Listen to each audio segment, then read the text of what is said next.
All right. Hello, my name is Nikhil, and I'm an alcoholic and a member of Al Anon. Welcome to the Al Anon Double Winner panel at Wacky Paw 19. Let's open the meeting with the moment of silence, followed by the serenity prayer. God, grant me serenity to accept the things I cannot change, courage to change the things I can, wisdom to know the difference. Would you like to read the AA preamble for us? Why don't you come up here?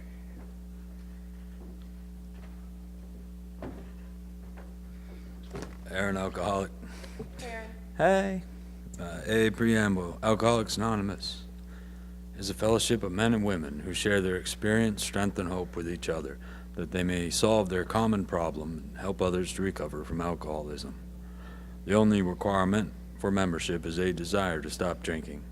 There are no dues or fees for AA membership. We are self-supporting through our own contributions. AA is not allied with any sect, denomination, politics, organization, or institution, does not engage in any controversy, neither endorses nor opposes any cause. Our primary purpose is to stay sober and to help other alcoholics to achieve sobriety. Thank you.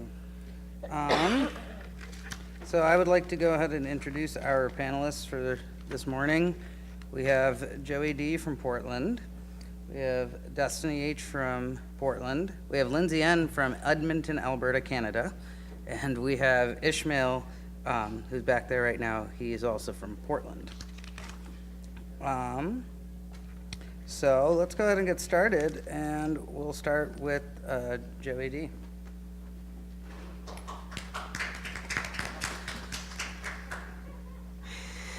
Hi, I'm Joey. I am a member of Alcoholics Anonymous and Al Anon.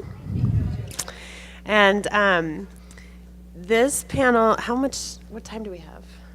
Do we do 10 minutes? All day. All day. I'm going to be speaking all day. Okay.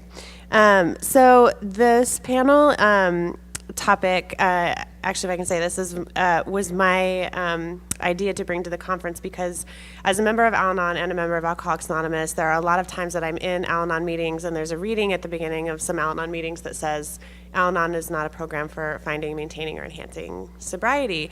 And when I hear that, I always think, but man, it totally found, maintained, and enhanced my sobriety.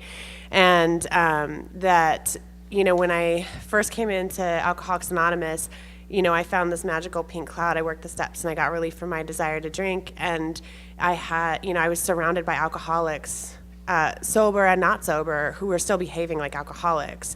And I didn't know how to protect myself in those environments. And I was really open. I was really easily influenced by other people's alcoholic behavior, and I would find myself right back into the throes of behaving like an alcoholic as well myself. I just didn't know how to have that, I guess it's like a force field almost, that where I end and where you begin was not clear for me.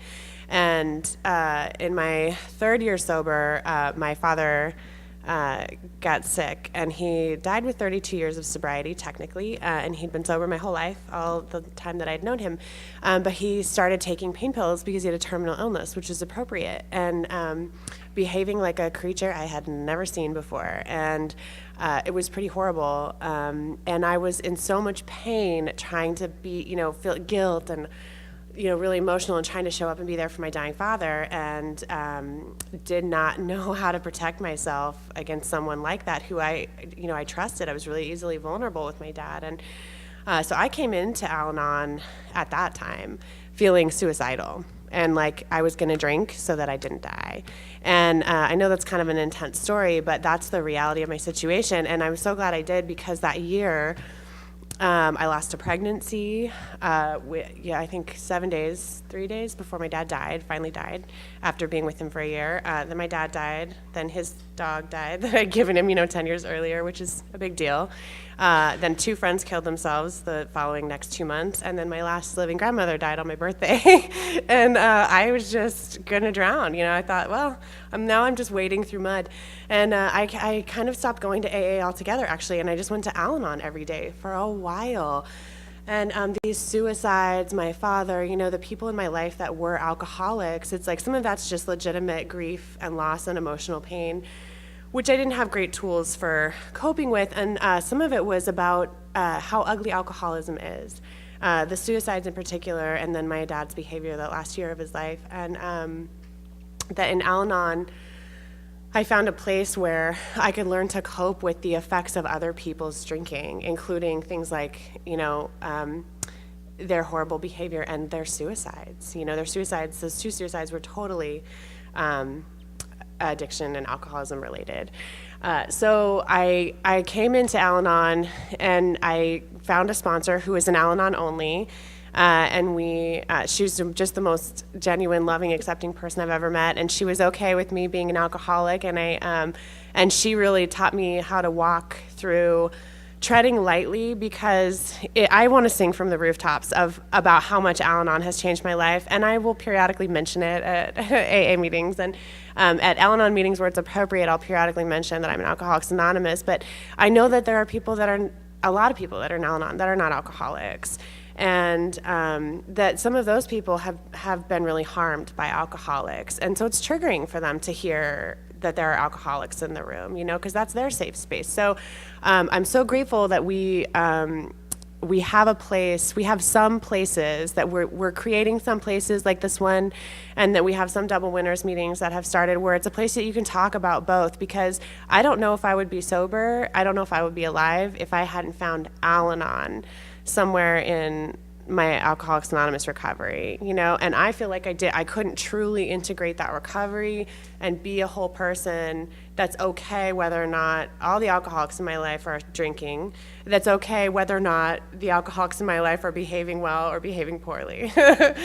And so that's really, you know, for me, the magic of Al-Anon is how it's helped maintain and enhance my sobriety. So I think that's all I have to share on the topic. Move on to the next. That's it. Thanks. Thank you for your message. Next up is Destiny.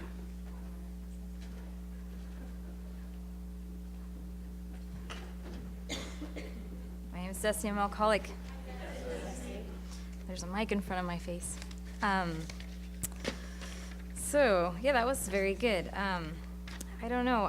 For me, my experiences is that I think I needed Al-Anon before I needed AA or Alateen. I grew up in a very abusive alcoholic home, and there we go. That's better. I'm short. And for me, like, I witnessed a lot of stuff growing up. Like, now that I have kids, I'm always being reminded of, like, it's kind of funny. Just a couple days ago, I was reminded of like, basically the differences. Like, you know, they have a really awesome life, you know, I didn't have that. Like, I mean, my mother was very loving, and she was a good mom, and she did the best she could, but she was also an alcoholic, and she really had a really bad picker far as when it came to men. And so I was raised around a lot of abusive men growing up, and that she was married to or not married to at different times. And so there was a lot of fighting and a lot of abuse. And right when I was getting ready to try my first drink, you know, it was like right before that time, my mom, you know, like smoking weed in the house was like normal. I thought every parents did that. And then drinking and getting drunk every weekend, I, you know, thought to me it was normal.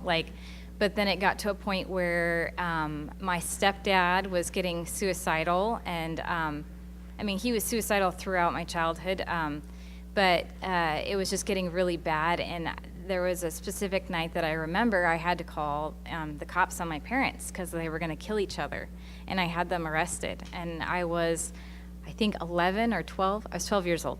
And so, you know, that was very traumatic. And then soon after that, that's when I got to drink finally and found alcohol, and that was what solved that for me. Like, I was able to cope with what was going on at home. And then when I got introduced to AA through my parents going to AA, and I realized that I was an alcoholic, because at that point I had a record. I had been charged with assault and battery and burglary and a million thefts. And so I was just really fighting at school all the time, and I got kicked out every year, got expelled for bringing beer to school, and just like really just crazy, like causing a lot of havoc. And so when I got clean and sober and introduced to AA, I, didn't do the right things. I, for the first 3 years, just sat in meetings and still was involved in my old life until eventually, it was kind of interesting, but when I got clean and sober, right around the same time, I fell in love with my first love, and he ended up being an alcoholic. Go figure. And so at 3 years of sobriety, he tried to stab me, and I got out of the situation and ran to AA and like got a sponsor and finally did the 12 steps in AA. And I did everything I needed to do to stay clean and sober throughout the years, but it came to a point at like 5 years of sobriety where I was just missing something. Like, it didn't matter. Like, whatever I did in AA, whatever it was that I was missing, I couldn't get it. And so finally, like, I just said, and the thing is I would have went to Al-Anon before that point at 5 years of sobriety, but I was just really stubborn, and I was raised to be a strong woman and to not be vulnerable in front of nobody. And so to me, going to Al-Anon was showing the alcoholics in AA that I was a vulnerable, weak person. Like, that's what was in my head. And so finally, I just was suffering so much that I just finally hit a bottom and like went to Al-Anon and got a sponsor. And for me, like my experience is that as soon as I started going to meetings, like everything started connecting and clicking for me. It was where I was supposed to be, and what I learned in Al-Anon is that, I finally learned, oh God, this is so, and every time I share about this, it's just like, thank God. I finally learned how to love myself, and then I finally learned how to love other people the way that I always wanted to. Just that nice, healthy love, and where I learned how to set boundaries with other people.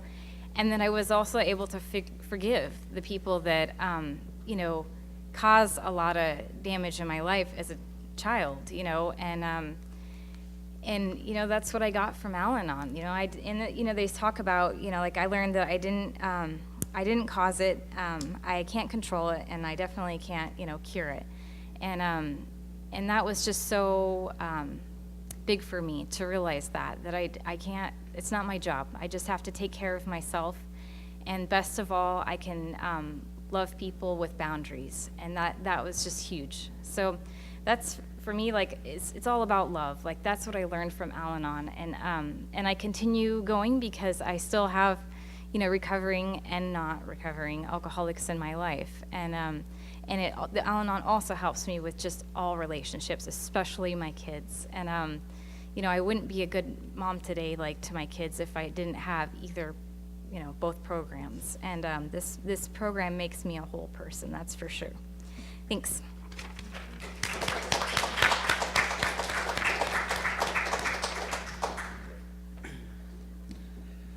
Next up, we have Lindsay.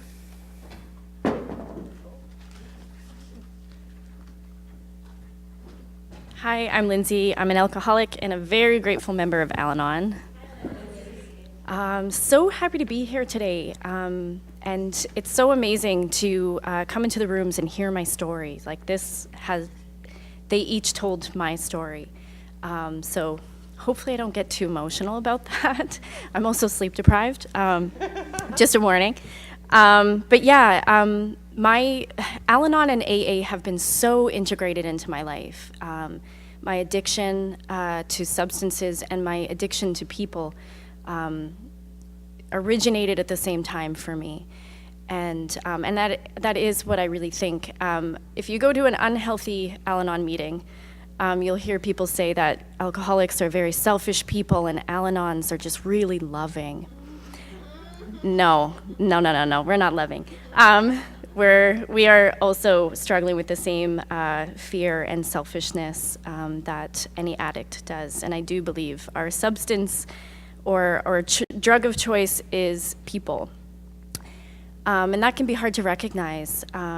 And just to give you a little bit of a history of how that started for me, I also grew up in a violent alcoholic home.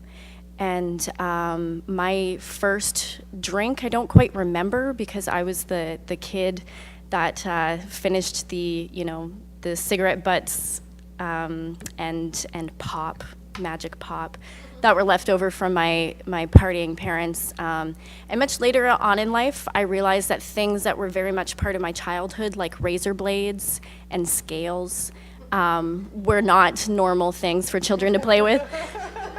And that I'm pretty sure my parents were drug dealers. I remember watching Pulp Fiction and being like, oh, that's cocaine? Yeah, played with that, definitely. So that's kind of the household that I grew up in.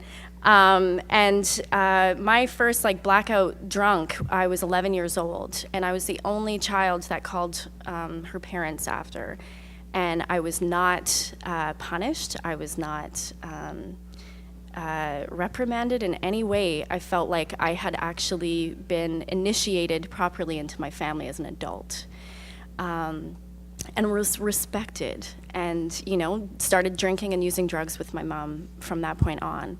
And it was around that time that I started recognizing that my mother had a problem with drinking, and that's when the violence turned to me.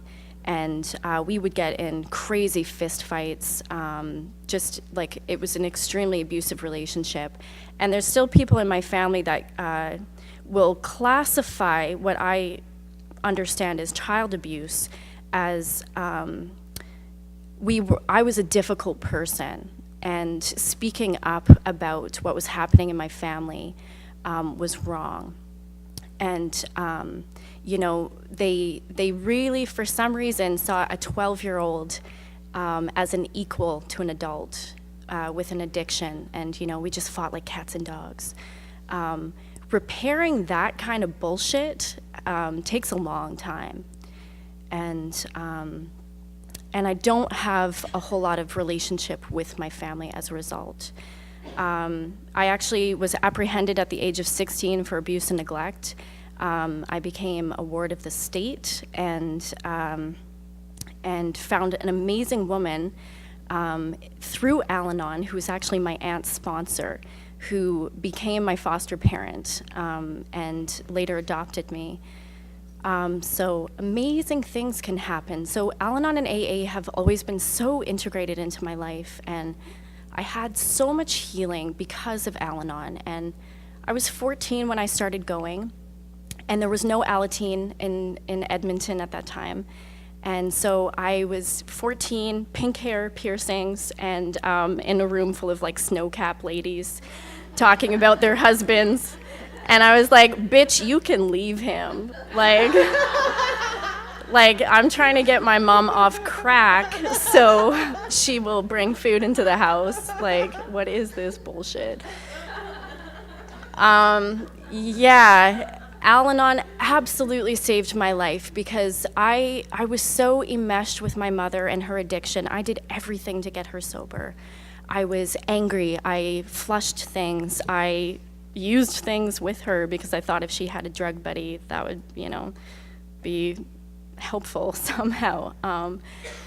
It was insane. And I think what's amazing about, in the Paths to Recovery, our Al-Anon big book, it's described as alcoholism is a family disease and a disease of relationships. And that is so crucial for my understanding because even though I went through many years of my life not having relationships with anybody, including myself, I realized part of recovery and my humanity is to be in relationship with other people, and that is, oh my God, the antithesis of what my heart wants. I just want to live on an island full of dogs and not talk to people, because people disappoint you and dogs really don't. That was my goal in life. And just to really describe how we speak in Al-Anon about how the person affected by someone's drinking becomes emotionally disturbed and as sick as the alcoholic. When I was 14, I had this idea that I thought was brilliant. And at the time, there was so much chaos. I was still living with my mother at the time. And she was blackout drunk, and I had a math exam the next day, and I was just tired. And this woman, who was my mother, was no longer human.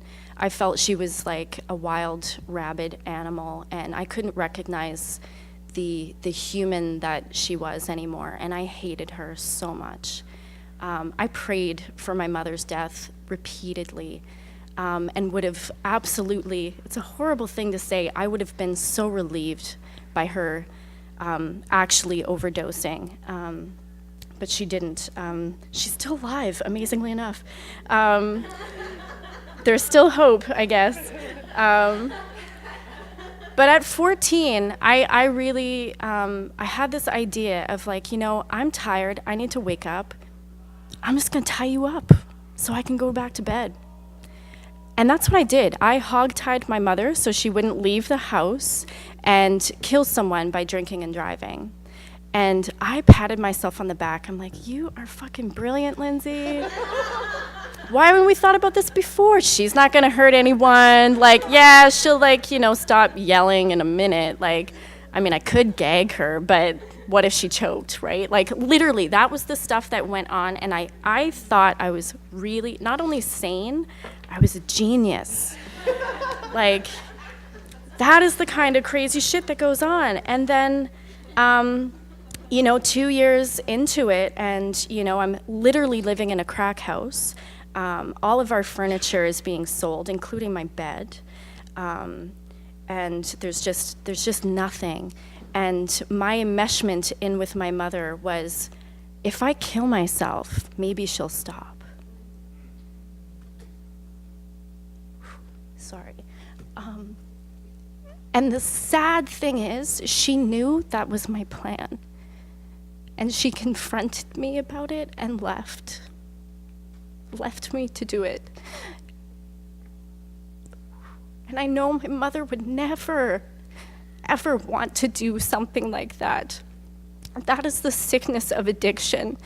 And when I woke up to my addiction, that I could become her, that I could do something like that to my kid, I can't express the kind of pain that I felt. I felt so like I never wanted to become my parents. That was the one thing that I said I would never, ever do. The insanity of alcohol and addiction, why I would pick up after I survived that moment, that 3 years later, I thought it would be okay for me to drink and use. That's so fucked up. But I did, and my addiction, I was a binge drinker. Like, I didn't think I wasn't as bad as my mom, I dated crazy fucking alcoholics because I love them so much. Oh my God.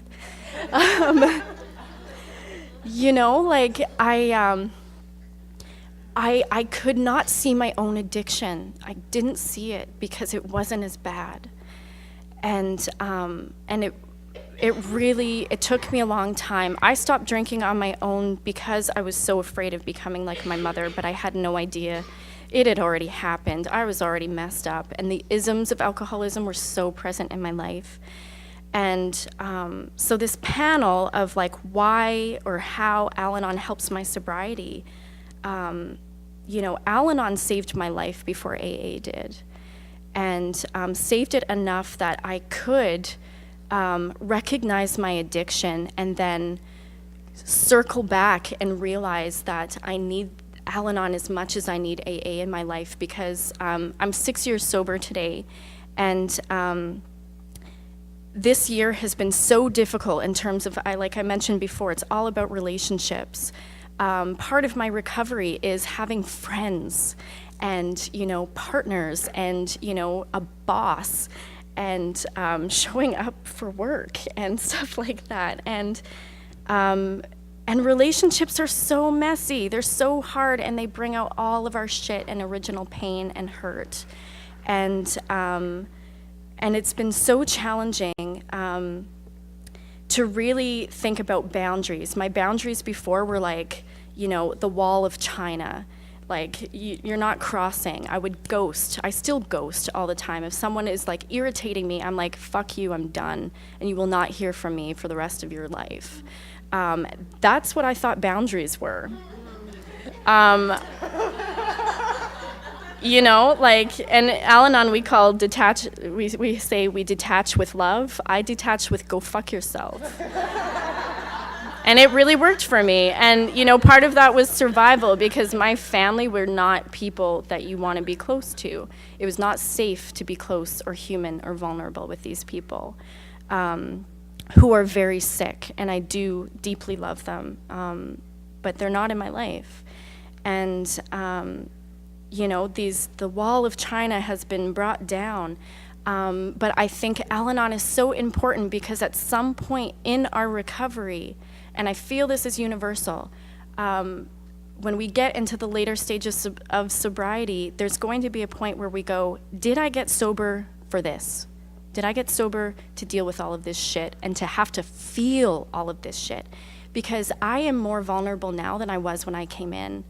And no one tells you that. No one tells you it gets worse, because your heart is open.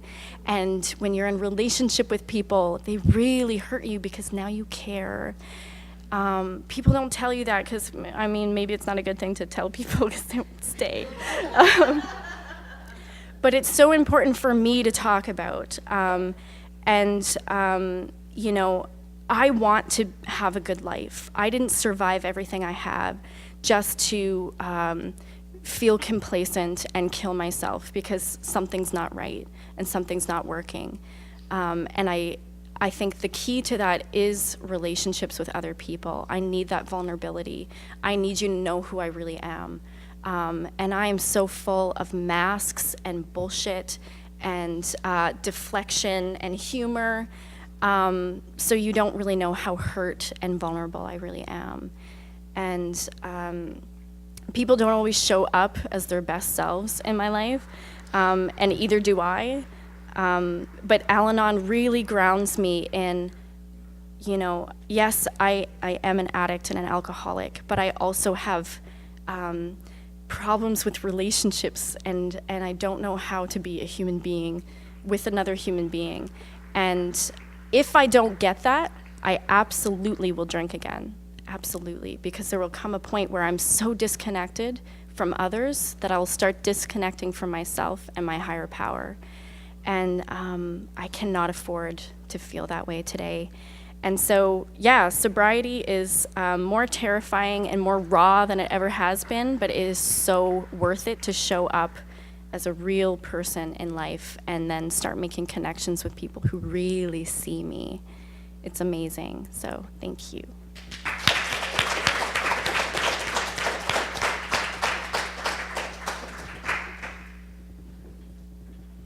And then last but not least, we'll have Ishmael share his experience, strength, and hope. Hi, everybody. I was doing some recording.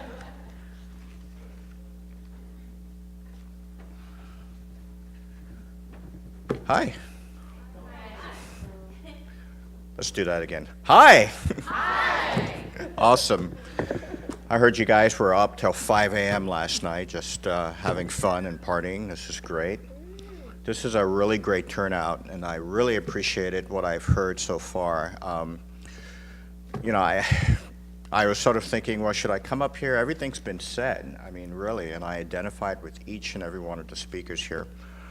My name is Ishmael. I'm a member of Alcoholics Anonymous and also a grateful member of Al-Anon. Hi, Ishmael. It's good to be here. I guess one thing that came to mind is there's a scene that plays out that I think most recovering alcoholics and drug addicts can identify with, most.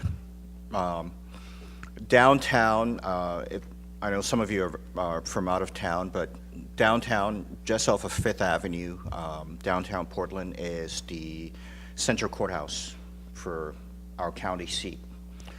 And at the back of that courthouse, there is a scenario that plays out 6 days a week, Monday through Saturday. The sidewalk opens up, and there's these elevators that come up. And this plays out Monday, Tuesday, Wednesday, Thursday, Friday, Saturday, even Thanksgiving night and Christmas Eve, I recently found out. These human beings come out, and they're all dressed in orange jumpsuits. And they're chained from the legs down to their arms.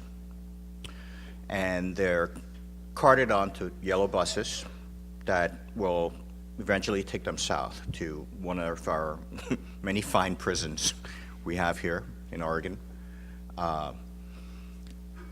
Most of the time, it's during the workday, you're walking by, you don't really notice that, or you've seen it enough times not to really think about it.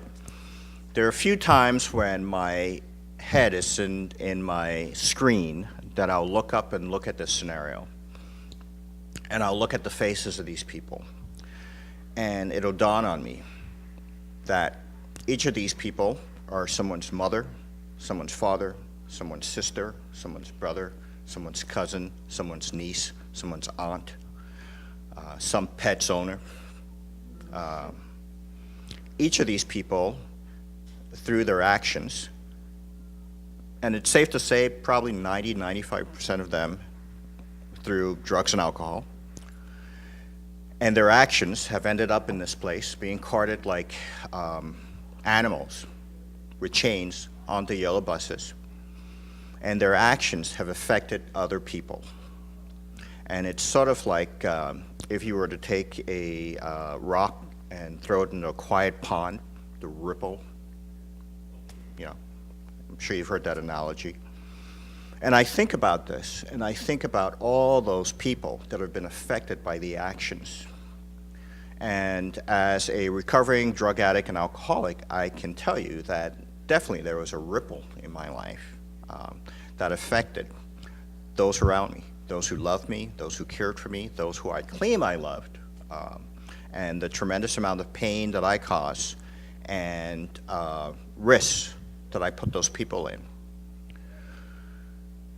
Those people I like to call the collaterals, because they are the people who suffered the onslaught of our hurricane when we come weaving in the lives of others. Those collaterals are oftentimes affected just as strongly as the drugs and alcohol affect us. There's a saying in Al-Anon that this disease of alcoholism and drug addiction is a family disease, that it wreaks havoc on the family members of the afflicted just as much as it wreaks havoc on us who are addicted. Maybe not in the ways that they don't get skinnier, they don't get bloated, they don't wake up with hangovers, but they're affected in the sense that their thinking becomes distorted, in that they try to control our drinking, they try to control our using, they try to keep us from the consequences, sometimes deadly consequences of our actions. And by doing so, they become just as sick as us.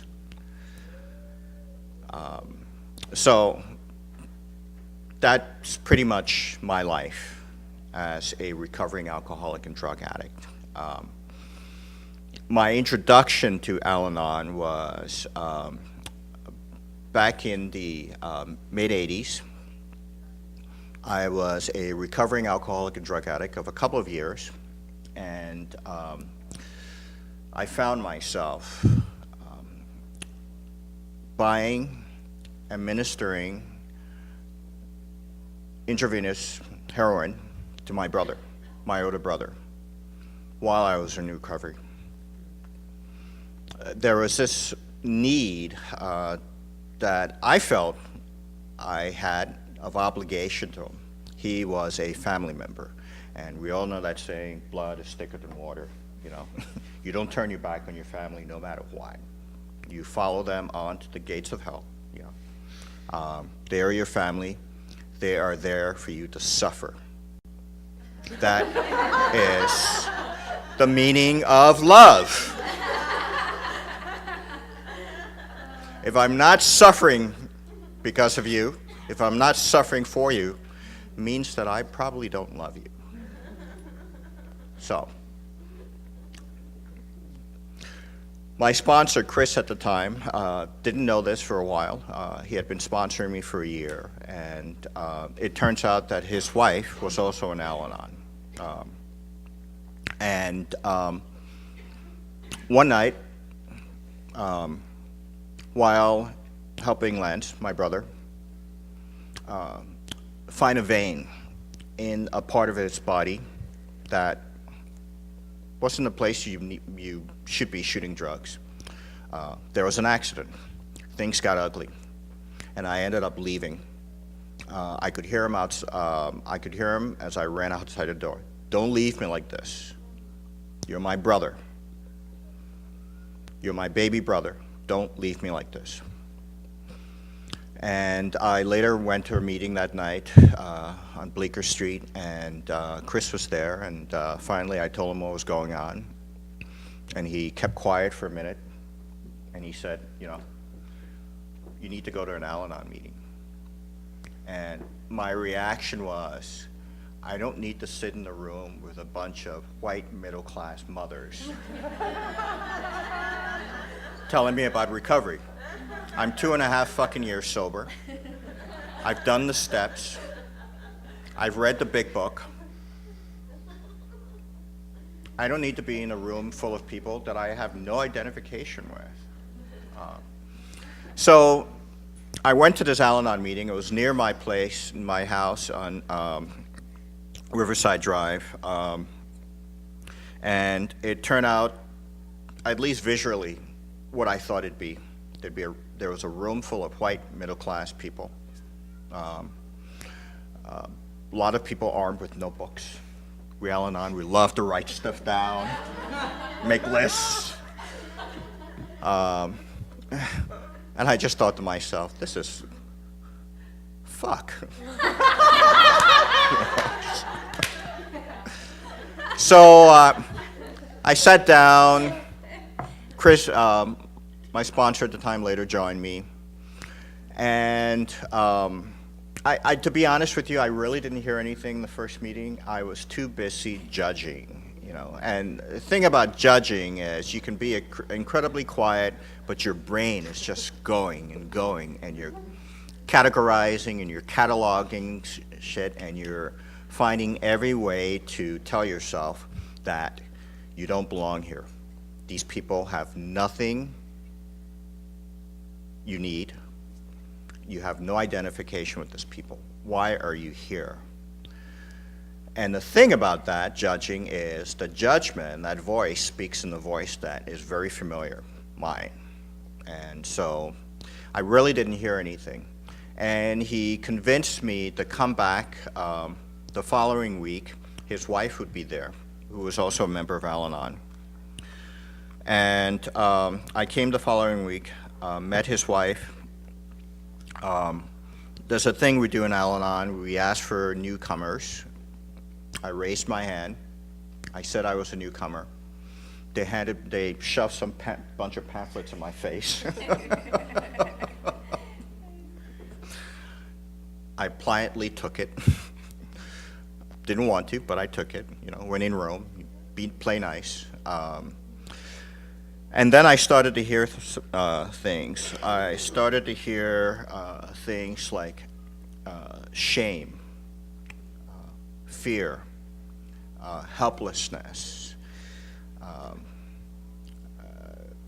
lots of other things.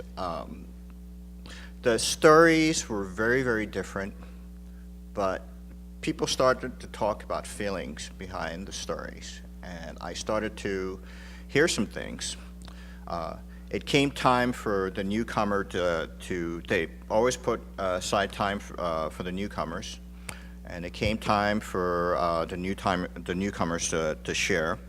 And I told the story of what had happened the previous week with my brother.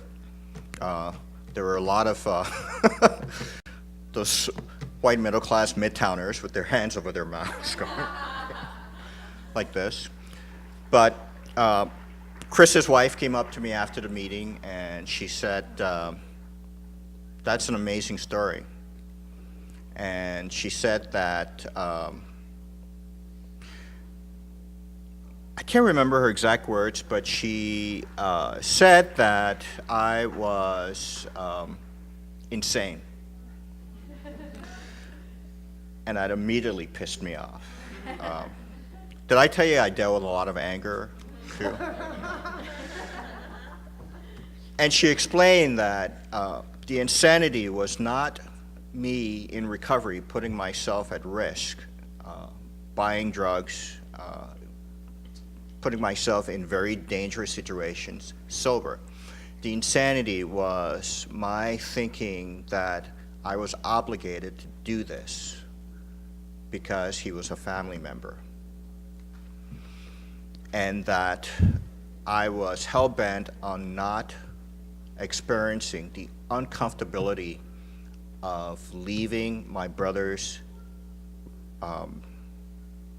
actions, leaving him to the consequences of his actions. Because like it was just said, the thing about loving is it's risky. There are consequences. You open yourself up, the risk is people are going to fail you. People are going to die. And the idea of losing my brother was something that I wasn't willing to face. And so I started to coming to more and more meetings, still reluctantly, and I started to hear a lot of things. One of the things I started to hear that I found so unbelievably fantastic was the idea that you could still be happy. You could still lead a happy life, even if the loved ones in your life were still drinking and using. I heard that and I thought, bullshit, that is impossible.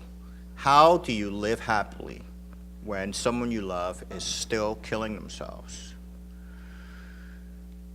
And it was explained to me, just like it's explained to me in the programs of Alcoholics Anonymous. There's a program that we work.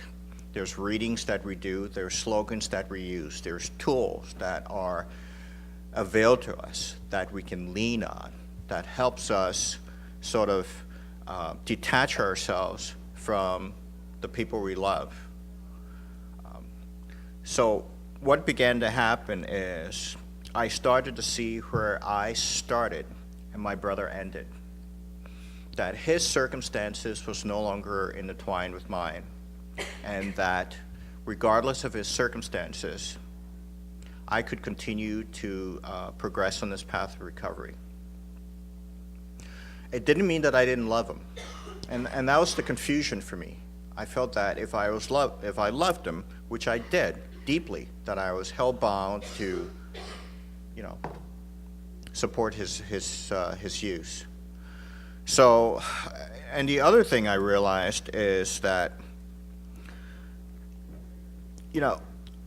I think for a lot of us, because we've become so enmeshed with our family members, with the people we love, it's hard for us to separate them from the behavior.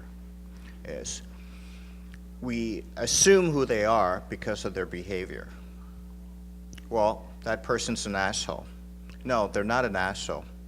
They're just acting like an asshole.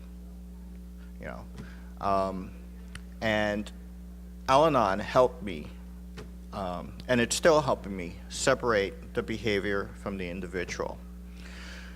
And when I do that, I don't take the world so personally. I don't take the fact that despite my asking you not to come to my house drunk, and you do anyway, I don't take that as a personal affront to me. I take that as a sign that you are in the midst of a crippling, debilitating, powerful disease that is going to have its way with you regardless of your best intention. And the thing I need to do is not to hate you, but to protect myself. So maybe I won't let you over to my house. Maybe I won't let you maybe I won't allow myself into certain circumstances that puts my emotional health at risk. So one of the, and I don't know if it's actually a distinction in between Al-Anon and AA, but there's a lot of talk in AA, and I'm going to talk about this. It may piss some of you off, but that's fine. There's a lot of emphasis on, as an alcoholic and drug addict, we are self-centered and selfish to our core. And a lot of us will use the book to drive home that I think is a lie. I personally think that's not true. I think my self-centeredness and selfishness is a symptom of a larger problem. And that is that I don't think I'm enough. And the thing about Al-Anon is it makes apparent, to me at least, the fallacy of if I just love you hard enough, you'll stop. If I just stick with it long enough, you'll stop. If I just go the extra mile regardless of the pain it's causing me, you'll stop. If I just tweak this a certain way, you'll stop. If I just apply the same stuff over and over again, but do it differently, the results might be different. And what Al-Anon taught me was that what drives me to do that is not the alcoholic. It's not the fact that I'm selfish and self-centered. It's the fact that through some circumstances, nature, nurture, I'm not here to debate that, there was a hole left in me, a hole that I feel I need to fill, and that I cannot fill it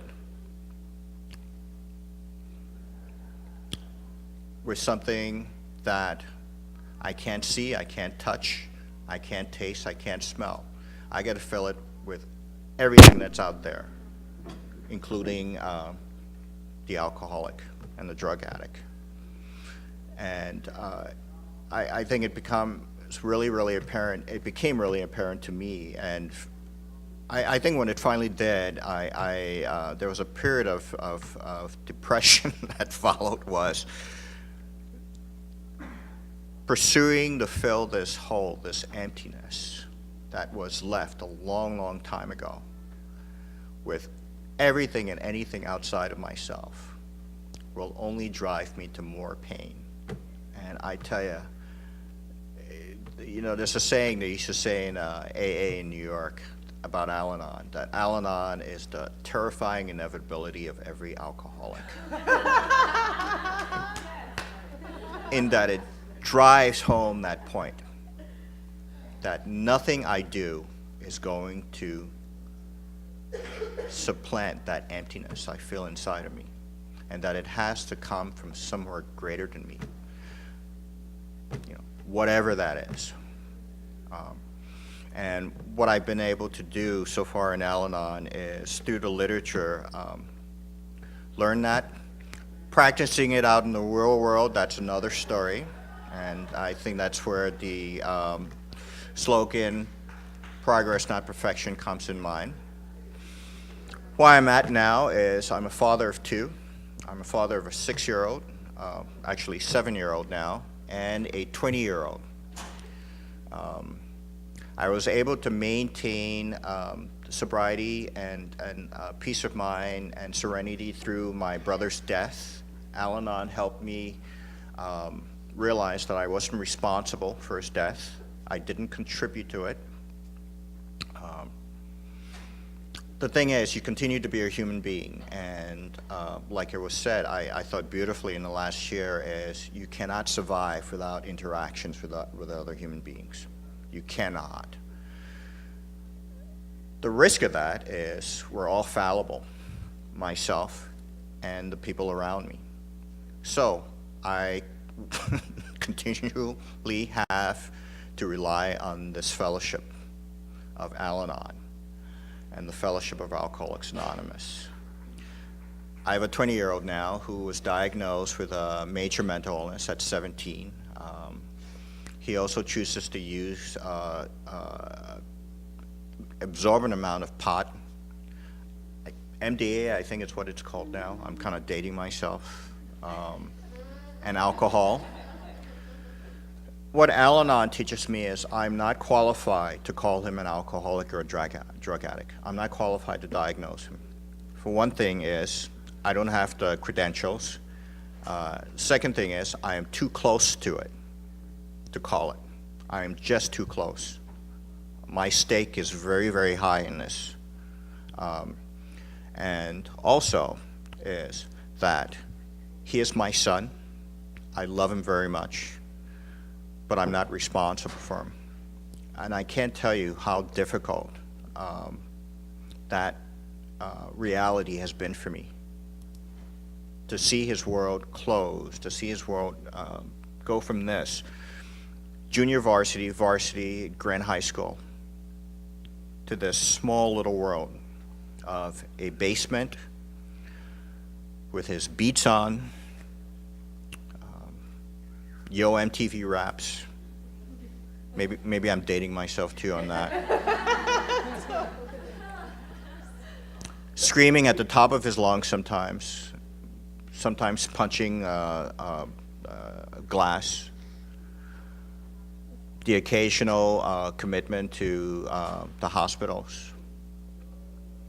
Hear him say, "You ruined my life. You fucked me up."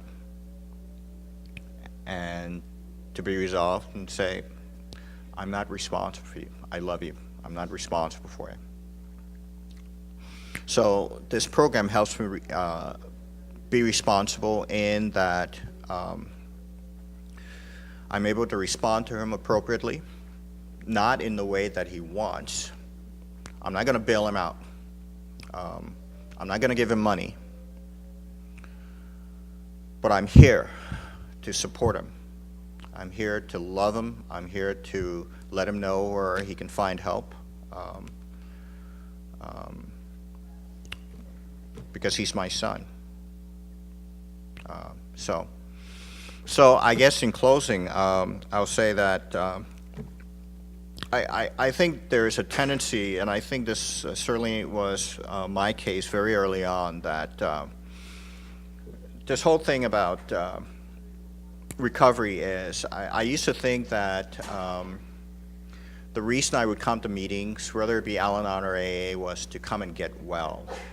And the reason I needed to get well was to wrap myself into this like pretty package so I can be more attractive to the world. You know, and what I realize is this isn't a program to. I guess the way I can phrase it is, I think early on in recovery, you sort of learn how to. I'll speak for myself. You certainly learn how to talk program. You learn the slogans. You learn all of that. Taking those slogans and putting it into practical, real world application is a totally different matter. Totally fucking different matter. You know. So I'll close with this little story. Is last argument I had with my 20-year-old. I thought I was being a good little Al-Anon. I said to him, "Aiden, I'm just trying to let you be who you are, and it's hard for me." And he said to me, this is a smart kid. He said, "Who the fuck do you think you are? You arrogant prick. Who the hell do you think I am? You don't even know me to let me be who I am. And he was so right. The years I spent as a parent being so terrified that he would end up like me, riding him, being the helicopter parent, asking him, Aiden, can you do this for me? And then standing over him as if magically that'll, get him to do it. He was right. I didn't know him. He was absolutely right. So the phrase I like to use now is, Al-Anon helps me Al-Anon does not help me to allow you to be who you are, because I don't know who you are. Al-Anon helps me to allow you to be, just be. And if that being hurts me, or if I consider it an affront to my emotional safety, then you can be who you are somewhere else. I'll be over here. Yeah. So, my current sponsor likes to joke and say, we alcoholics, we hate you Al-Anon people, because you're so damn detached. And it makes it seem like you don't love us, because you're not doing this when we're doing this too, And for me, that's still how I define love. If you're doing this, I need to be doing this too. So that's it for me. I really, really thank you guys for coming out, and I'd like to give a round of applause to our panel.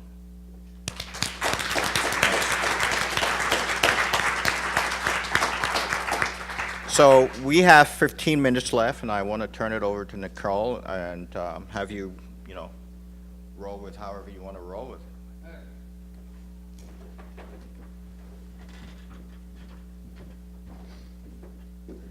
it. So seeing how we have the time available, we'll go ahead and take some questions or comments if anyone would like. We ask that you come up to the stage, or... Well, we want to record it. Or you can actually stand in your seat and I can repeat the question. Okay, cool. So, go ahead. Okay. I'm Heather, I'm an alcoholic. Hi, Heather. I've only been to one Al-Anon meeting just recently, because I just learned that it's... Can you go up to the mic? Does it sound like it's going to be long? Go ahead. Oh, I'm so sorry. Okay, I'll make it quick. Where's the mic? Right here. Oh, gosh. Okay, I'm Heather. I'm an alcoholic. Hi, Heather. Thank you. As an alcoholic, I was wondering, I've only been to one Al-Anon meeting, and I didn't know if I was allowed to be there. I know that sounds weird, but I don't have any current friends or family who are alcoholics. I hate to say it, but they've died, and it's a good thing. After you telling me your stories, I'm grateful that I don't have that in my life anymore. But now I feel like I'm the one that is the perpetrator in some way, and I felt like I'm not supposed to be there. So I was just wondering how you guys feel about that. And I've read it somewhere, too, that sometimes people in Al-Anon don't feel good with the people who are causing all the drama in their lives. To be there. So I was just wondering. I'm Joey once again. So I can go ahead and answer that. So yeah, it's an interesting boundary, and I worked with a sponsor, like I said in the beginning of the panel, who was just Al-Anon. She's not an alcoholic, but I personally believe that every alcoholic is an Al-Anon, but not every Al-Anon's an alcoholic, because even if the active alcoholics in our lives have moved on, a lot of mine moved on just because I wasn't providing them what they wanted anymore, so they're just not near me anymore. But I'm surrounded by all you people, and y'all are alcoholics. Most of you, if you're in here, and that we all are sane on some days, more so than others. And in AA, one of my favorite sayings is, the good news is there's help, the bad news is we're it. And that that I think that what's important for me when I go to Al-Anon as an alcoholic, as a recovering alcoholic, is that I am thoughtful to the people who have had alcoholic perpetrators in their lives, and that I don't, unless it's a meeting that specifies it's okay to talk about being an alcoholic, I generally avoid mentioning that in my story, and I've seen it happen in meetings where people will accidentally introduce themselves as I'm an alcoholic at an Al-Anon meeting. They go, oh, whoops, sorry, I'm not supposed to say that here. And you can see some people just have a visceral reaction to it. So I just try to be really thoughtful about that, and everybody makes mistakes when they're first getting the hang of it, and it is a little bit of an awkward relationship to navigate, but it just takes some experience. And Al-Anon's also a little bit slower moving than AA, I feel like, in general, and they recommend you go to 6 meetings before you decide if you feel like it's a good fit, and I highly recommend that. And it's okay to stay totally quiet if you're not sure about what the boundary is, and see how other people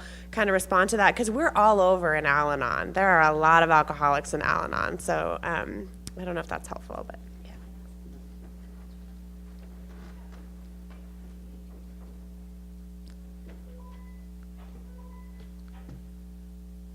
So we got 10 minutes if there's any other thoughts, comments, questions.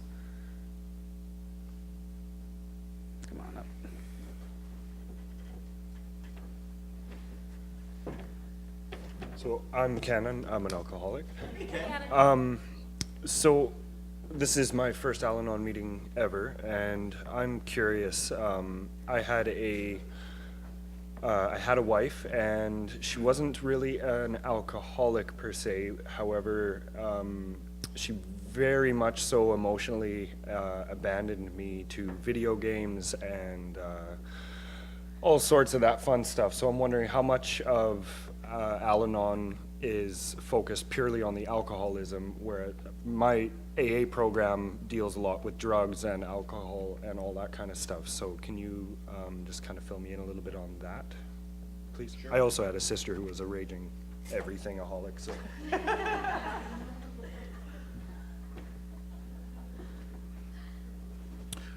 Yeah, thanks. That's a great question. I was married, divorced.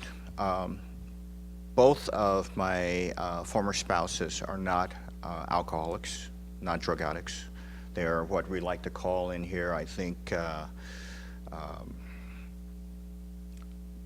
I don't really agree with that term, but we like to call them in here normies. I think they would argue that. Yet,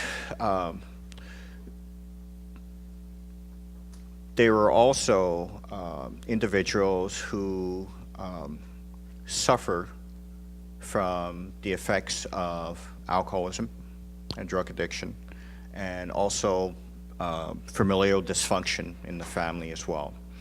So they came into their adulthood with a lot of behaviors, attitudes, the need to control, the obsessive thinking, all the other isms you can think of that drive us in here. One of the things that brought me back to Al-Anon when I moved here to Oregon from New York is that my son, who was 9-year-old at the time and not a drug addict or alcoholic, I started to recognize. Well, let me put it this way. Every time he walked into the room, I would relive my childhood. Yeah, and he was just being who he was, a young boy. So it was suggested that I start going back to Al-Anon because of my son, who wasn't the alcoholic at the time. But he was a kid who, for me, brought up a lot of issues that I thought I had dealt with. You know, I went to therapy, did the steps, did all of that stuff. You know, this saying, you may be done with the past, but the past is never, ever done with you, you know. And he was just bringing up a lot of stuff in me. At the time, I felt that maybe I no longer qualified for Al-Anon because there wasn't a drug addict or alcoholic in my life. Yet, the issues were the same. It was about taking the focus off that thing outside of me and putting the focus back on myself and concentrating on me. And this is something that you will never hear in an AA meeting. You matter. You matter. You're important. You matter. You'll never hear that in an AA meeting.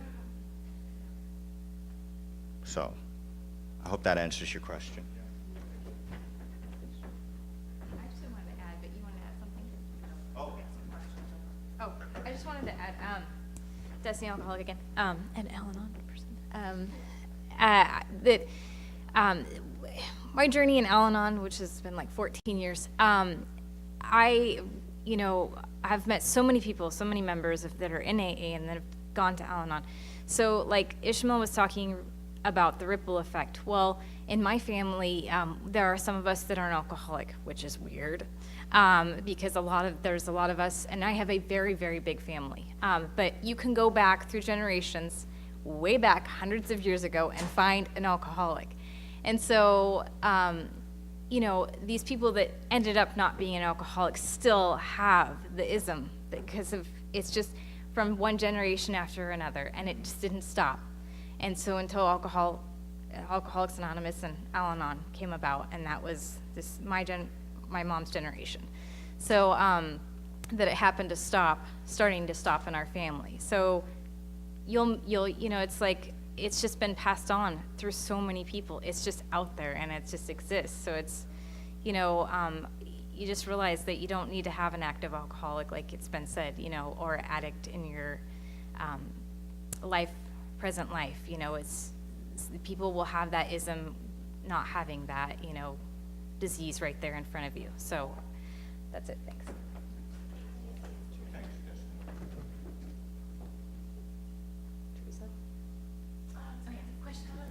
Yeah, well, I'm Teresa. And I'm also Teresa. I'm an alcoholic. Teresa. It's kind of a similar question. I have, my qualifiers growing up were people in my immediate family, but now my qualifier is, oh my God, this is being recorded, my husband. And he's sober. He's in the program. He's been sober a long time. But he still has the ism. He's still an alcoholic. And so in addition to that, there is mental illness involved. So I find that sometimes, especially with alcoholics with dual diagnosis stuff, that gets kind of wrapped up and it's hard to untangle the thread. So, and I know Al-Anon isn't intended to be used as a program to work on mental illness, but dual diagnosis is a really common thing. So I was wondering if you could comment on going to Al-Anon when your qualifier is actually sober, but is, has the active ism, and also about mental illness wrapped into that.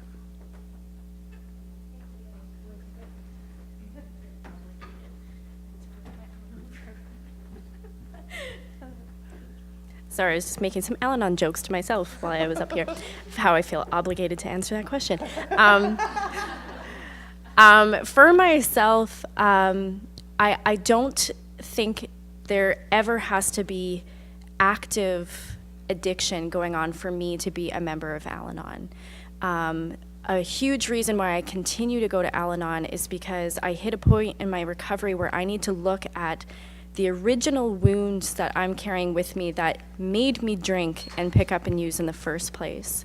And, a lot of the people that are triggering that are sober alcoholics. And I think maybe it is like the spiritual or cosmic joke. No matter where I am, I find people who remind me of what I grew up with. And I will find them in work. I will find them, at a LRT station. I'll find them in the mall. Anytime I'm reacting to anyone or any situation that is above a 6 on a 1 to 10 scale, it's old stuff, and I don't always recognize it. And my God, my sober people in my life, because that's usually who I hang around with for the majority of my time now, trigger me like nothing else. And it can take a long time for me to recognize that that is something for me. And the dual diagnosis thing, absolutely, I think, I grew up with a lot of Molotov cocktails, as I like to say, around me. And I think it's absolutely qualifies anyone. Very much like Tradition 3, Al-Anon embraces that. Like, if you decide you're a member of Al-Anon, you are. And no one can turn you away from that. And they don't have to be living, they don't have to be active, they don't have to be in the same country. I think it's a personal recovery program of how do we detach from, we are affected by somebody else, and we are reacting from fear and a need to control and a need to, disengage from ourselves, if that makes sense. Yeah. Thanks.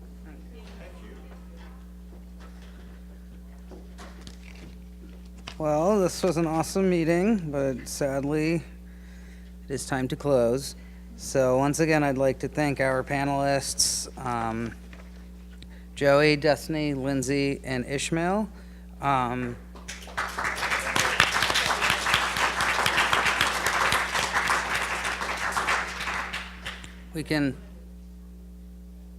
Okay, so go ahead and if you want to just grab the hand of the person next to you, we can close with a serenity prayer.